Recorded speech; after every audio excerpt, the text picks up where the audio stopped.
ஆண்டவருடைய பரிசுத்தமுள்ள நாமத்திற்கு மகிமை உண்டாவதாக.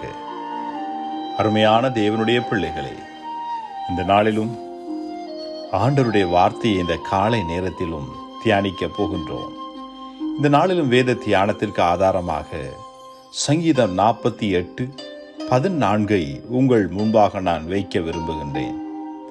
அந்த வசனம் இப்படியாய் சொல்கின்றது: இந்த தேவன் என்றென்றைக்கும் உள்ள சதா காலங்களிலும் நம்முடைய தேவன், மரண பரியந்தம் நம்மை நடத்துவார் என்று அங்கே எழுதியிருக்கிறதை நீங்கள் பார்க்கலாம்.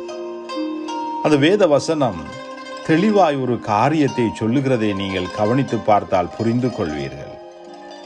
மரண பரியந்தம் நம்மை நடத்துவார். ஏனென்றால் அவர் என்றென்றைக்கும் சதா காலங்களிலும் நம்முடைய தேவனாக இருக்கின்றபடியினால். அருமையான தேவனுடைய பிள்ளைகளே, இந்த உலகத்தில் கடைசி மட்டும் நம்மை யார் நடத்துவார் என்பதை இங்கே தேவன் சொல்லுகிறதை நாங்கள் பார்க்கின்றோம். ஒரு குழந்தை சின்ன பிள்ளையாய் இருக்கும்போது அதனுடைய பெற்றோர் அதை நடத்துவார்கள். பிற்பாடு அது கொஞ்சம் வளர்ந்து வரும்போது ஒரு ஆசிரியர்மார் அந்த குழந்தையை நடத்துவார்கள். இப்படியாய் அந்த பிள்ளை பெண் பிள்ளையாய் இருந்தால் திருமணம் முடித்து கொடுத்தால் கணவர் நடத்துவார். இப்படியே போகும்போது அந்த பிள்ளைக்கு வயது போய் அது ஒரு முதிர்ந்த நிலைமைக்கு உள்ளாகும் போது அதை யார் நடத்துவார் என்ற ஒரு கேள்வி நமக்குள்ளே எழுகின்றதல்லவா? இந்த வேத வசனம் சொல்லுகிறது, கடைசி மட்டும் நம்மை நடத்துகிறவர் நம்முடைய தேவன் தான். ஆண்டவர் ஒரு கொஞ்ச காலம் நம்மை நடத்தி நடுவழியிலே விட்டு செல்கிறவர் அல்ல. அவர் உண்மை உள்ளவர்.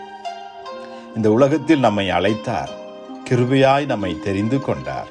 அவருடைய அன்பு கரத்துக்குள் தான் இன்றைக்கும் தேவன் நம்மை வைத்திருக்கின்றார்.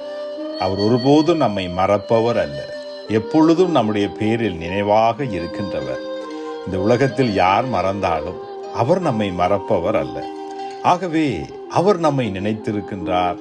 நம்முடைய நினைவாகவே அவர் இருக்கின்றார். அவர்தான் நம்மை கடைசி மட்டும் நடத்துகின்றவர். அருமையான தேவ பிள்ளைகளே, இவ்வளவு ஒரு அருமையான வார்த்தை பாருங்க. இந்த தேவன் என்றென்றைக்கும் உள்ள சதா காலங்களிலும் நம்முடைய தேவன். ஒரு உரிமையோடு நீங்கள் சொல்லலாம், தேவனே, நீர் என்னுடைய தேவன், மரண பரியந்தமும் நீர் என்னை நடத்துவீர். என் வாழ்க்கையில் எவ்வளவோ துன்பங்கள் வரலாம், போராட்டங்கள் வரலாம், நெருக்கங்கள் வரலாம், எவ்வளவோ தடைகள் வரலாம். ஆனால் எப்பேற்பட்ட குழப்பத்துக்குள் என் வாழ்வு இருந்தாலும் நீர் என்னை நடத்துவதுதான் உண்மை. ஆண்டவரே, நிச்சயம் நீர் என்னை நடத்துவீர் என்று நீங்கள் விசுவாசிப்பீர்கள் என்றால், அறிக்கை செய்வீர்கள் என்றால், தேவன் நிச்சயமாக உங்களை நடத்துவார். அதை உங்கள் கண்கள் காணும். ஆமேன், ஆமேன்.